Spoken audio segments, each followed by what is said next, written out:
Foundations of Amateur Radio. One of my recurring, you might call it regrets, but probably not quite that strong, is that I often find myself discovering that an amateur radio contest came and went.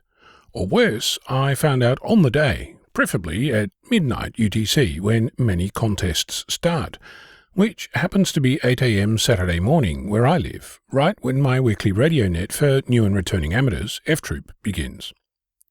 Often by that time I already have plans for the weekend, and now I know I'm missing out on some or other activity that might encourage me to go outside and get fresh air whilst playing radio.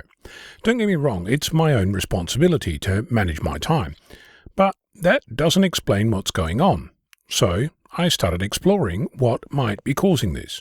I mean, it shouldn't be that hard. There's pretty much a contest on every weekend, so I could sort out my radio and get on air to make noise at any point of any day. That this doesn't happen can only partially be explained by the state of my shack, which I have yet to get working the way I want, but it doesn't explain everything. I'm subscribed to several contest calendars. The most prominent of these is one maintained by Bruce, Whiskey Alpha 7 Bravo November Mike. The contestcalendar.com website is a great place to start. Another is the personal site of prolific contester and contest manager Alan Victor Kilo 4 Sierra November. Both sites offer a calendar feed file that you can subscribe to. So, subscribe to the calendar. Job done, right? Unfortunately not. As it happens, for several years I have in fact subscribed to both those calendars. I even shared these with my partner, which results in a fun exchange at the breakfast table that goes something like this. Hey, do you need the car on Saturday? Why? Well, there's an amateur contest on. So my partner is often more aware of contests than I am, and supposedly I'm the amateur in this household. It occurs to me that I need an alert to point at an upcoming contest, preferably one that I can configure that's specific to me. I don't tend to look that far into the future.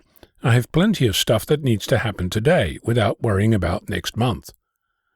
I started exploring what I might do about this.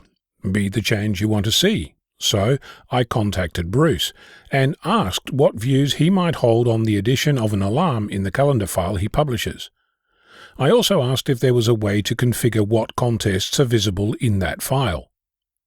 Whilst hunting through his site, I discovered that there's plenty of Australian contests not on the site, so I created a list of contests I know about that I thought should be on the calendar.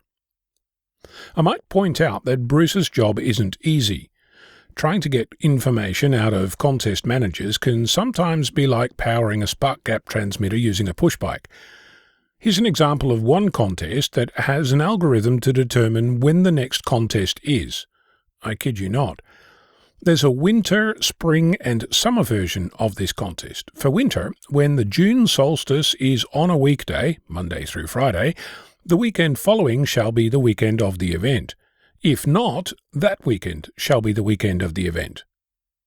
The spring and summer versions are even more involved, counting forwards or backwards 4 weeks from the December solstice.